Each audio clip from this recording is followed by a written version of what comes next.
Hello friends, आज हम फिर लेकर के आए हैं क्लास 10th का क्वेश्चन बैंक ओवी 2022 का सेकेंड सीटिंग सोशल साइंस यानी सामाजिक विज्ञान।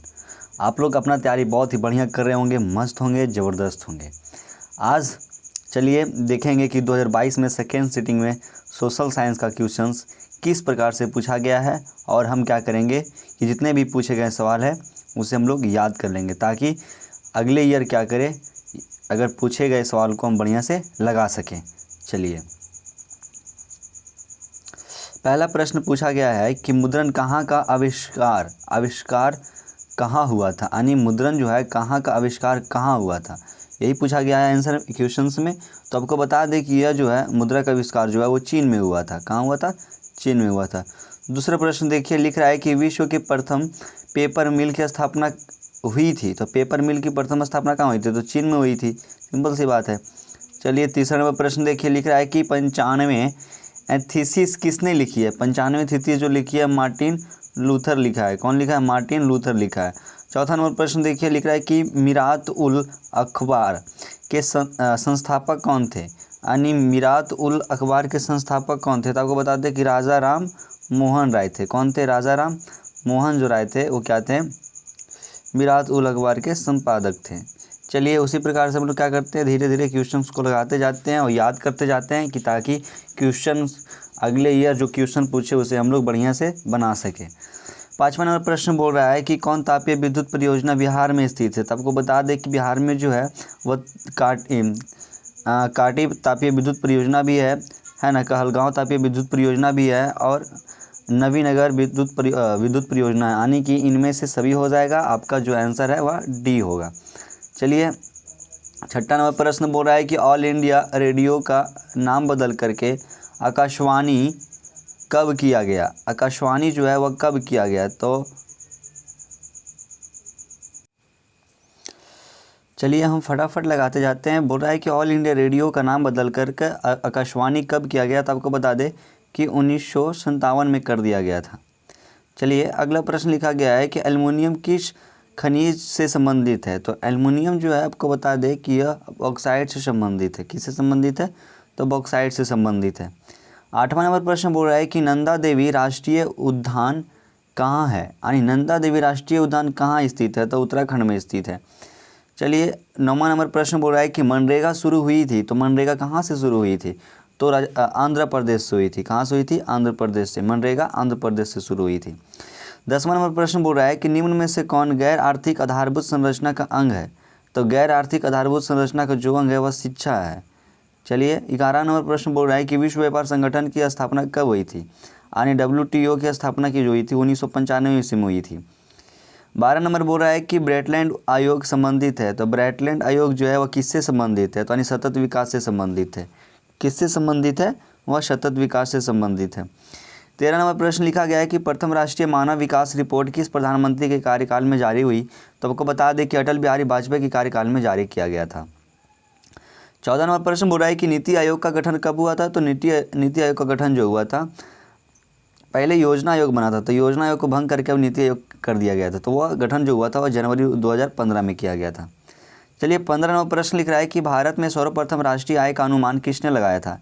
तो राष्ट्रीय आय का अनुमान जो लगाया गया था वो किसने लगाया था? तो दादा भाई नौरोजी ने लगाए थे। चलिए, 16 नंबर प्रश्न बोल रहा है कि ग्रामीण बैंक के संस्थापक कौन थे? तो ग्रामीण बैंक के संस्थापक जो है वह प्रोमयूनस थे। यानी ऑप्शन नंबर ए आपका हो जाएगा क्या? इसका आंसर हो जाएगा। यानी ग्रामीण बैंक के संस्थापक कौन थे? तो प्रोमयूनस थे। ठीक है। चलिए, 17 नंबर प्रश्न बोल रहा है कि बिहार में अति जल दोहन से किस तत्व का संकेंद्रण बढ़ा है? तो यानी जब अति दोहन, जब जल का दोहन अधिक होता है तो किस संकेंद्रण का बढ़ जाता है? तो आर्सेनिक बढ़ जाता है। क्या बढ़ जाता है? आर्सेनिक बढ़ जाती है। आर्सेनिक की मात्रा बढ़ जाती है, आर्सेनिक तत्व की मात्रा बढ़ जाती है। 18 नंबर प्रश्न लिखा गया कि चिपको आंदोलन के जो प्रवर्तक थे वो कौन थे? यानी वह सुंदरलाल बहुगुणा थे। कौन थे? सुंदरलाल बहुगुणा थे। चलिए, 19 नंबर प्रश्न लिख रहा है कि निम्न में से कौन अनवीकरणीय संसाधन है? तो अनवीकरणीय देखिए, जो अनवीकरणीय संसाधन हो जाएगा वह हो जाएगा आपका जीवाश्म ईंधन हो जाएगा, और ये जितने भी ये सब क्या, ये सब नवीकरणीय संसाधन है। चलिए, अगला प्रश्न लिख रहा है कि 20 नंबर, भारत में प्रथम जल विद्युत संयंत्र की स्थापना कहाँ हुई थी? तो भारत में प्रथम जल संयंत्र का विद्युत जो स्थापना हुई थी वो हुई थी दार्जिलिंग में। कहाँ हुई थी? दार्जिलिंग में हुई थी। चलिए 21वां प्रश्न लिख रहा है कि बिहार का सर्वाधिक जनसंख्या घनत्व वाला जिला कौन है? तो सर्वाधिक जनसंख्या वाला घनत्व वाला जिला जो है वह पटना है। चलिए 22वां प्रश्न लिख रहा है कि भारत में मुख्यतः किस प्रकार का कोयला पाया जाता है, यानी किस प्रकार का कोयला पाया जाता है? तो देखिए यहाँ पर जो है भारत में वह बिटूनिमा पाया जाता है। किस प्रकार का कोयला पाया जाता है? तो बिटूनिमा कोयला पाया जाता है। ठीक है, चलिए आपका प्रश्न जो है 22 का बी हो जाएगा। देखिए यहाँ पर 21वां प्रश्न लिखा गया है कि बिहार का सर्वाधिक जनसंख्या घनत्व वाला जिला कौन है? तो वह शिवहर हो जाएगा। लेकिन यहाँ पे ऑप्शन नहीं दिया गया है, तो क्या हो जाएगा? पटना हो जाएगा, क्योंकि पटना क्या है, सर्वाधिक वहाँ के लोग रहते हैं वहाँ आकर के बसे हुए हैं, तो बहुत ज़्यादा क्या है वहाँ की जनसंख्या घनत्व क्या है, बहुत ज़्यादा है। और घनत्व किसे कहते हैं? तो जो मतलब कि जो 1 वर्ग किलोमीटर में रह रहे हैं लोगों के निवास स्थान को क्या कहते हैं? लोगों की जनसंख्या को हम लोग क्या कहते हैं? जनसंख्या घनत्व कहते हैं। जो 1 किलोमीटर के अंदर में रहते हैं, ठीक न, उनकी जनसंख्या को, है ना, तो उसे जनसंख्या घनत्व कहते हैं। ऐसे भी बोल सकते हैं 1 किलोमीटर में रह रहे लोगों की संख्या को जनसंख्या घनत्व कहते हैं। चलिए 23वां प्रश्न लिखा गया है कि भारत में सर्वाधिक वर्षा किस स्थान पर होती है? तो भारत में सर्वाधिक जो वर्षा होती है वह मानसीराम में होती है। कहाँ होती है? मानसीराम में होती है। 24वां प्रश्न लिख रहा है कि बिहार की प्राचीनतम नदी घाटी परियोजना है। बिहार का सबसे प्राचीनतम नदी घाटी परियोजना कौन है? दामोदर घाटी परियोजना है। चलिए 25 नंबर लिख रहा है कि सहकारिता खाद्य समिति कानून कब पारित हुई? तो सहकारिता बोला गया है, सहकारिता जो है साख समिति का जो कानून पारित होता है वह 1940 में हुआ था। कब हुआ था? 1940 में हुआ था। 26वां प्रश्न लिख रहा है कि भारत की वित्तीय राजधानी किस नगर को कहा जाता है? तो बता दें वह मुंबई को कहा जाता है। मुंबई को वित्तीय राजधानी कहा जाता है भारत की। भारत के सकल घरेलू उत्पाद में किस क्षेत्र का सर्वाधिक योगदान है? तो सर्वाधिक योगदान किसका है? तो सेवा क्षेत्र का है। 28 लिख रहा है कि स्वर्ण आभूषणों की शुद्धता को सुनिश्चित करने के लिए किस मान्यता प्राप्त चिन्ह का होना आवश्यक है? तो हम लोग बताते हैं हॉलमार्क का होना बहुत ही आवश्यक है। 29वां प्रश्न लिख रहा है कि उपभोक्ता संरक्षण अधिनियम लागू हुआ। उपभोक्ता संरक्षण अधिनियम कब लागू हुआ? तो बता दें कि 1986 ईस्वी में क्या हुआ? उपभोक्ता संरक्षण अधिनियम लागू हुआ था। बिहार का सो किस नदी को कहा जाता है? तो सबको पता होगा कोसी को कहा जाता है। 31वां प्रश्न बोल रहा है कि महासागर की तले पर होने वाली कंपन क्या कहलाती है? तो सुनामी कहलाती है। 32वां प्रश्न लिख रहा है कि संसाधनों की खोज एवं प्रबंधन के लिए किस उपग्रह का प्रयोग किया जाता है? तो बता दें जो है सुदूर संवेदी उपग्रह की खोज की जाती है। ठीक है ना, यानी उसे प्रबंधन किया जाता है, यानी खोज किया जाता है, तो सुदूर संवेदी उपग्रह को किया जाता है। 33वां प्रश्न लिख रहा है कि मोपला विद्रोह कहाँ हुआ था?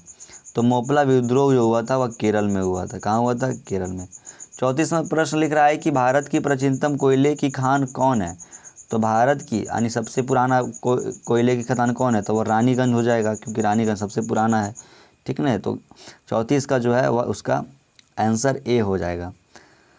चलिए 35वां प्रश्न लिख रहा है कि बोनस भुगतान अधिनियम किस पंचवर्षीय योजना के दौरान हुआ था? तो बोनस भुगतान अधिनियम जो है 1965 ईस्वी में लागू हुआ था और वह जो है तृतीय पंचवर्षीय योजना में लागू हुई थी। चलिए आप लोग अपना कमेंट बॉक्स में बताइएगा कि तृतीय पंचवर्षीय योजना का कार्यकाल कब से कब तक था। 36वां प्रश्न लिख रहा है कि भारत में पहली जूट मिल कहाँ स्थापित हुई? तो भारत में पहली जूट मिल जो है वह कलकत्ता में स्थापित हुई थी। हो रहा है कि पावर लूमा का आविष्कार किसने किया था? तो पावर लूमा का आविष्कार जो है एडमंड कार्टराइट ने किया था। कौन किया था? एडमंड कार्टराइट ने किया था। एडमंड कार्टराइट ने क्या किया था? और पावर लूमा के आविष्कार किया था। चलिए 38वां प्रश्न लिख रहा है कि अंतर्राष्ट्रीय श्रमिक संगठन का मुख्यालय कहाँ है? तो आपको स्विट्जरलैंड के जो राजधानी है वो जिनेवा में स्थित है, तो मुख्यालय कहाँ हो जाएगा आपका? जिनेवा में हो जाएगा। किसका है? तो अंतर्राष्ट्रीय श्रमिक संगठन का मुख्यालय जिनेवा में है। चलिए 39वां प्रश्न बोला गया है कि सिंगापुर कब आज़ाद हुआ था? तो सिंगापुर जो है 1965 ईस्वी में क्या होता है? आज़ाद हो जाता है। चलिए भारत सदस्य नहीं है। भारत किसका सदस्य नहीं है? तो ओपेक का नहीं है, बाकी सबका सदस्य है। चलिए 41वां प्रश्न लिख रहा है कि भारत में सबसे बड़ा मानव निर्मित जलाशय है। भारत में सबसे बड़ा क्या है? मानव निर्मित, जो मानव बनाया है जलाशय, कौन है वह? तो गोविंद वल्लभ पंत सागर है। कौन है? गोविंद वल्लभ पंत सागर है। 42वां प्रश्न लिख रहा है कि सर्वाधिक बाढ़ प्रभावित देश है, कौन सा है जो है वो बहुत ज़्यादा प्रभावित हो जाता है, तो बांग्लादेश जो है प्रभावित हो जाता है। ठीक है, चलिए 43वां प्रश्न लिख रहा है कि मानचित्र में नीले रंग द्वारा किस भाग को दिखाया जाता है, तो मानचित्र में हमेशा नीले रंग के द्वारा जल को दिखाया जाएगा, है ना। चलिए 44वां प्रश्न लिख रहा है कि गुजरात कच्छ प्रदेश किस भूकंपीय पेटी में आता है, तो जोन 5 में आता है। जोन 5 में भूकंपीय पेटी अलग अलग कैटेगरी में बांटा गया है। पहले जोन 1 में आता है, जोन 2, जोन 4, जोन 5, ठीक ना। इस प्रकार से बांटा गया है कि कौन सा क्षेत्र जहाँ पे सर्वाधिक जो भूकंप आता है वहाँ पे जोन 5 में रख दिया जाता है उसे, ठीक ना। चलिए 45 नंबर प्रश्न में लिखा गया है कि उत्तर रेलवे का मुख्यालय कहाँ है, तो उत्तर रेलवे का मुख्यालय सबको पता होगा, है कि नहीं बाबू। ये इसका आंसर जो है आप लोग कमेंट बॉक्स में ज़रूर बताइएगा, हम नहीं बताएंगे इसका आंसर, हम कहें कि ये पहले भी पढ़ा चुके हैं।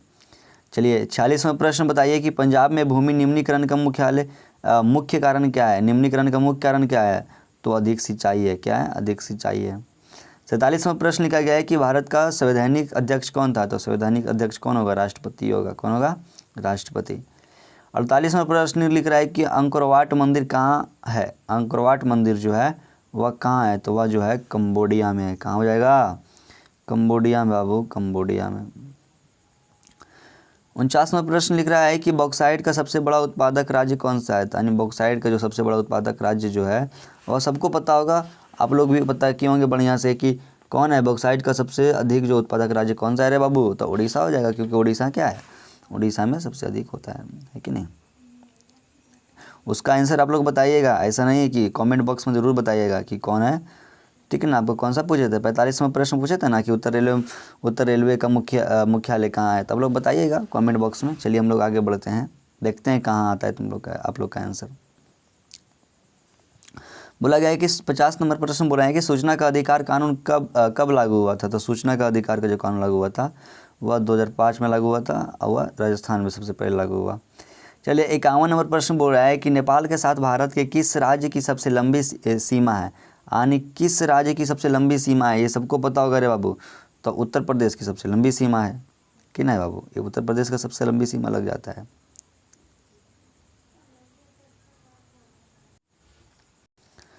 चलिए तो क्या हो जाएगा, 51 का ए हो जाएगा। चलिए 52 नंबर प्रश्न लिख रहा है कि भारतीय जनता पार्टी के प्रथम अध्यक्ष कौन थे, तो प्रथम अध्यक्ष जो थे वो कौन थे बाबू, तो अटल बिहारी वाजपेयी थे। सबको पता होगा कि अटल बिहारी वाजपेयी क्या थे, भारतीय जनता के प्रथम अध्यक्ष थे।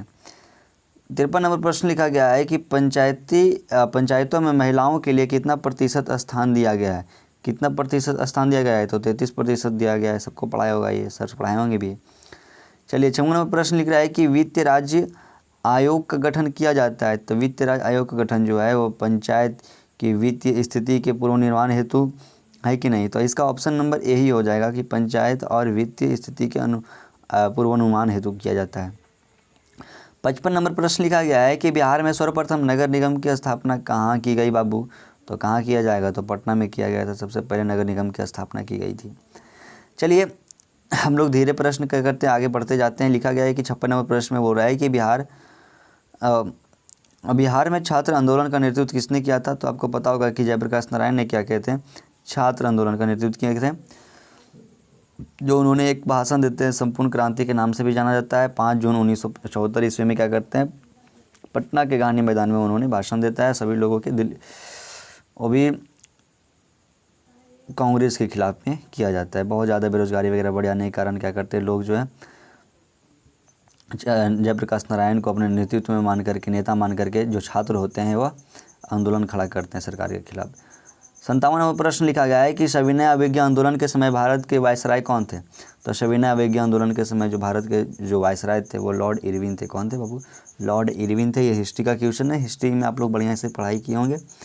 चलिए जिनेवा संधि कब होती है, तो जिनेवा संधि सबको पता होगा कि जिनेवा संधि जो है वह वो 1952 में हुई थी। कब हुई थी जिनेवा संधि, तो 1952 ईस्वी में हुई थी। चलिए 59 नंबर प्रश्न बोल रहा है कि चौरी चौरा कांड हुआ था, तो चौरी चौरा कांड जो हुआ था 1922 ईस्वी में हुआ था।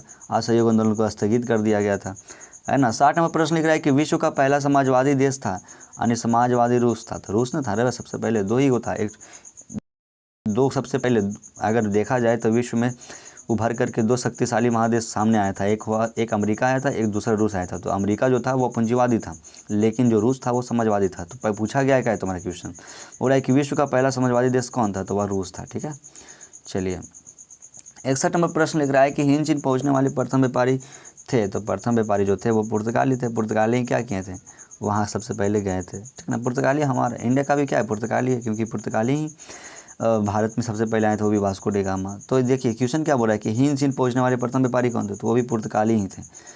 62 नंबर प्रश्न बोल रहा है कि वियतनाम का एकीकरण कब हुआ, तो ये भी तुम लोग बताओ कमेंट में, क्योंकि इसको बार बार हम पढ़ा चुके हैं, अगले बार भी पढ़ाए हैं।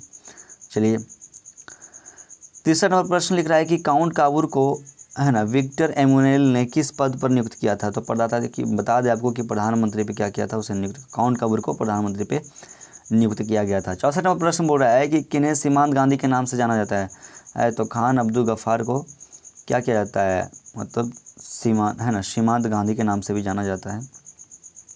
65 नंबर प्रश्न बोल रहा है कि निम्न में से कौन राज्य जो है रेल मार्ग से जुड़ा है। तो रेल मार्ग से जुड़ा है, यानी कि रेल मार्ग से नहीं जुड़ा है तो वह मेघालय नहीं जुड़ा है बाबू, बाकी सब जुड़ चुका है, असम भी, नागालैंड भी, मणिपुर भी, लेकिन मेघालय अभी तक जुड़ा नहीं है, क्योंकि मेघालय में बहुत सारे परेशानियां, इसी कारण वहाँ पे नहीं जोड़ा गया है, असुविधाएं बहुत ज़्यादा है। ठीक है ना, इसी कारण मेघालय को नहीं रखा गया है, मेघालय को नहीं जोड़ा गया है। चलिए अगला प्रश्न बोल रहा है कि वायु परिवहन का राष्ट्रीयकरण कब किया गया था, यानी कब किया गया था, यानी वायु परिवहन जो है उसका राष्ट्रीयकरण कब हुआ था। तो आपको बता दें कि 1953 ईस्वी में क्या किया गया था कि वायु परिवहन को राष्ट्रीयकरण कर दिया गया था। 67 नंबर प्रश्न बोल रहा है कि भारत का प्रथम निर्यात संवर्धन क्षेत्र कहाँ स्थापित किया गया था। तो निर्यात संवर्धन क्षेत्र जो है वह कंडाला में किया गया था। कहाँ, तो 67 का जो है आपका आंसर जो हो जाएगा वह बी हो जाएगा, कंडाला में सबसे पहले किया गया था निर्यात संवर्धन क्षेत्र की स्थापना। चलिए 68 नंबर प्रश्न बोल रहा है कि बिहार का कितना क्षेत्र जो है वनों से आच्छादित है, यानी मतलब आच्छादित है। तो आपको बता दें कि 7% जो आच्छादित है। चलिए 69 नंबर प्रश्न बोल रहा है कि धान का एक प्रकार है। तो धान का प्रकार जो है औस भी है, अमन भी है और बोरो भी है, इनमें से सभी होगा, यानी डी इसका आंसर हो जाएगा, क्योंकि देखिए धान अलग अलग प्रकार होता है, इसी के बारे में दिया गया है ना सब चीज़ का। 70 प्रश्न बोल रहा है कि निम्न में से कौन कार्बनिक खनिज है। तो कार्बनिक खनिज जो है कोयला हो जाएगा, बाकी सब अकार्बनिक खनिज है। चलिए खनिज है तो पर दूसरा चीज़ है। 71 प्रश्न बोल रहा है कि प्रथम पृथ्वी सम्मेलन कहाँ हुआ। तो प्रथम पृथ्वी सम्मेलन जो हुआ था, ये भी आप लोग बताइएगा, क्योंकि बार बार हम बता चुके हैं, अगले बार भी बताए थे, तो हम बता ही देंगे, लास्ट में हम इसका क्या करेंगे और टोटल को बताएंगे आंसर कि क्या है। लेकिन सबसे पहले आप अपने अनुमान से कि जो आप पढ़ाई किए हैं वो सही किए हैं या नहीं किए हैं, है ना। अगर आपके पास क्वेश्चंस बैंक है तो आप क्या कीजिए, एक साथ ले करके बैठ जाइए और सही क्या कीजिए, उत्तर को मिलाइए और उसे याद करने का प्रयास कीजिए, क्योंकि क्वेश्चंस बैंक में बहुत सारे ऐसे आंसर जो होते हैं वो गलत दिए हुए रहते हैं। जो बच्चे याद करके बिहार बोर्ड में चले जाते हैं वो सोचते हैं कि मेरा जो क्वेश्चंस है जो हम सही मारे हैं, पर वो क्वेश्चंस जो होता है वह गलत, क्वेश्चंस तो सही होता है पर जो आंसर जो मारता है वह गलत होता है, क्योंकि वो हमेशा क्वेश्चंस बैंक के भरोसा रहता है। और क्वेश्चन बैंक जो होता है उसमें कुछ जो क्वेश्चन होता है उसका जो आंसर है वह गलत दिया हुआ रहता है। इसी कारण हम आज क्वेश्चन बैंक को क्या करते हैं कि 1 बाय 1 करके, जैसे कि अभी हम 2024 का करा चुके हैं, 2023 का करा चुके हैं, अभी जो आज जो है आपका 2022 का भी सोशल साइंस कंप्लीट हो जाएगा। इसी प्रकार से हम अगले बार भी करेंगे। तो आप लोग क्वेश्चन बैंक का आंसर से याद नहीं कीजिए, उससे पढ़िए, जो बुक आप पढ़ें उसके साथ मिलाइए और जो हम बता रहे हैं उसके साथ अटैच कीजिए, मिल रहा है या फिर नहीं मिल रहा है। चलिए हम बताएंगे और टोटल को बताएंगे कि किसका आंसर कब होता है, लेकिन आप लोग एक अपना अनुमान लगा करके देखिए। 72वां प्रश्न बोल रहा है कि निम्न में से कौन कृषि आधारित नहीं है। तो कौन कृषि आधारित नहीं है, चीनी है, सूती वस्त्र उद्योग है, जूट भी है, सीमेंट नहीं है। चलिए 73वां प्रश्न बोल रहा है कि निम्न में से कौन राष्ट्रीय दल नहीं है। तो राष्ट्रीय दल जो है ना बाबू, लोक जनशक्ति पार्टी भी है, ठीक ना। लोक जो जनशक्ति पार्टी जो है, आपको जो 73वां प्रश्न बता रहे हैं वह लोक जनशक्ति पार्टी नहीं आ सकता है, हमको तो नहीं आ सकता, ये नहीं आएगा। देखिए ये आएगा, देखिए बताते हैं, ये आपका रहेगा, बहुजन समाज पार्टी भी रहेगा, है ना, भारतीय जनता पार्टी भी रहेगा।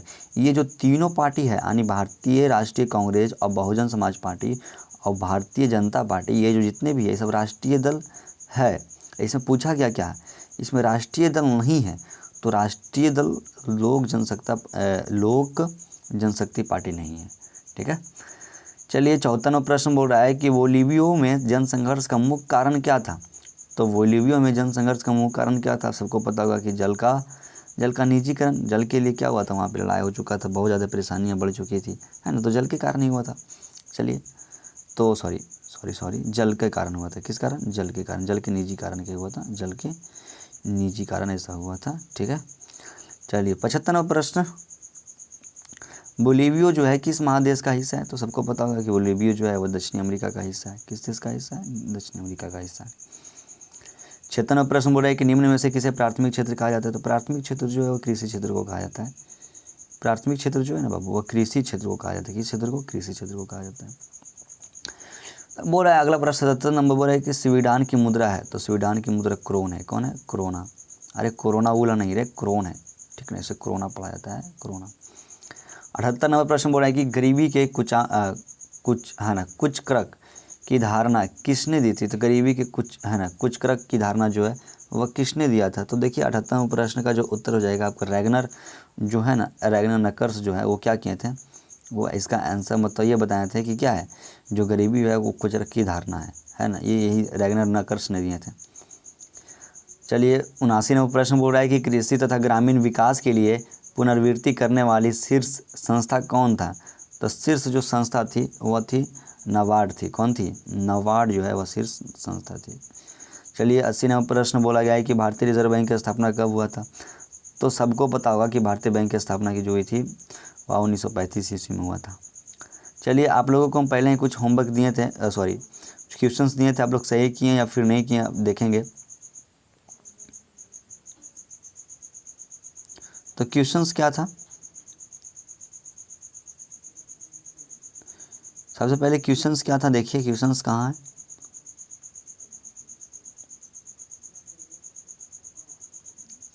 नहीं, इसका हाँ, क्यों इसका भी क्वेश्चन बताए थे हम। हाँ, 51 का भी बता चुके हैं, 52 का भी बताए थे। किसका नहीं बताए थे?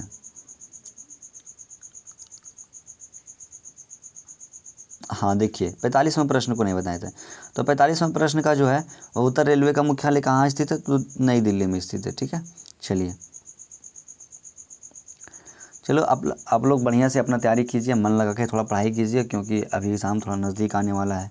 अभी देखिए कुछ त्यौहार भी है, तो त्यौहार में ज़्यादा समय नहीं दीजिए, क्योंकि आप लोग का त्यौहार तो बार बार आते रहेगा, पर एग्ज़ाम आपका जो है लाइफ टाइम के लिए एक बार आता है। तो इसके लिए क्या कीजिए, आप लोग को मन से पढ़ाई कीजिए बाबू, समय अभी आपके पास नहीं है, ठीक है ना। धोखाधड़ी में मत रहो, ठीक है। आराम से जो पढ़ाया जा रहा है उसे कंप्लीट करो, जो होमवर्क दिया जा रहा है उसे बनाओ और मन से पढ़ाई करो, क्योंकि तुम्हारा जो टारगेट है वो तुम्हें कितना करना है प्लस, है ना। 400 तो प्लस करना ही है कि नहीं? 400 प्लस करना है, और 400 प्लस तुमको टारगेट रखना ही होगा, है ना। हर एक स्टूडेंट के लिए, जितने भी हमारे स्टूडेंट है क्लास 10th का, उसको 400 प्लस करना अति आवश्यक है, क्योंकि तुम लोग को बहुत ही मन से पढ़ाया जा रहा है, ठीक है। जो इंग्लिश जो पहले तुम लोग का नहीं होता था, इंग्लिश भी कराया जा रहा है। 100% तुम लोग का तैयारी बढ़िया हो रहा है बाबू। तो चलिए अपना तैयारी बढ़िया से करते रहिए, और आपको अगर वीडियो अच्छा लगे तो लाइक एंड शेयर कीजिए एंड सब्सक्राइब कीजिए। और अगर आपको लगता है कि नहीं हम किसी और को भी मदद करें क्वेश्चन बैंक से, तो आप शेयर भी कर सकते हैं अपने दोस्त के पास, यानी किसी और के पास। चलिए, जय हिंद, जय भारत।